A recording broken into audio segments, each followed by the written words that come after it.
జరుగుతున్నది దైవ కార్యమమ్మా. ఇందులో గంగ కూడా పాలు పంచుకోవడం అనేది తన పూర్వజన్మ పుణ్యమమ్మా. అయినా కూడా మనకి సంబంధం లేని తనని ఇబ్బంది పెడుతున్నాను కదయ్యా. సంబంధం ఉంది. కారణం లేకుండా గంగ నీ మీద ప్రేమ చూపించే అవకాశం లేదు.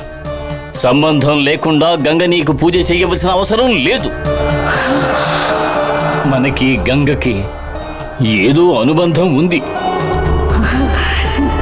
గంగ ఎవరు ఏమిటనేది తెలియకపోవచ్చు, కానీ తను వేరే ఎవరో కాదు, మనకు సంబంధించిన వ్యక్తే. మనకు రుణపడి ఉంది. ఆ హక్కుతోటే నువ్వు గంగ శరీరంలో ప్రవేశించావు. తొందరపడి నువ్వు గంగ శరీరం వదిలి బయటకు రావద్దు. ఒకవేళ వాళ్ళు గనక నిన్ను చూశారంటే మునుపటిలా నిన్ను పుట్ట లోపలే బంధిస్తారు. నువ్వు బయటకు వచ్చింది ధర్మాన్ని కాపాడడానికి. ధర్మం పూర్తిగా గెలిచే వరకు నువ్వు బయటే ఉండాలి. అదే విధంగా వాళ్ల మీద పగ తీర్చుకునే వరకు వాళ్లకు నీ మీద ఎటువంటి అనుమానం కలగకుండా జాగ్రత్తగా ప్రవర్తించమ్మా.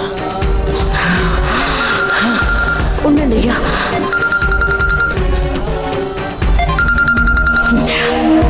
ఆ దుర్మార్గుడి కొడుకు ఫోన్ చేశాడు.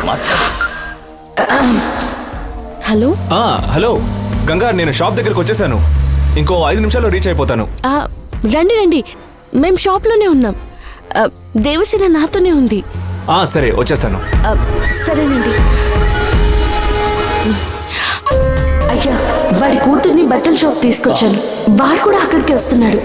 నేను వెంటనే వెళ్ళాలయ్యా. సరే, వెళ్ళిరా. జాగ్రత్తగా ఉండండి అయ్యా. నన్ను వెతుక్కుంటూ అక్కడికి రాకండి. సరే అమ్మా, నువ్వు జాగ్రత్తగా ఉంటావమ్మా. వెళ్ళొస్తాను.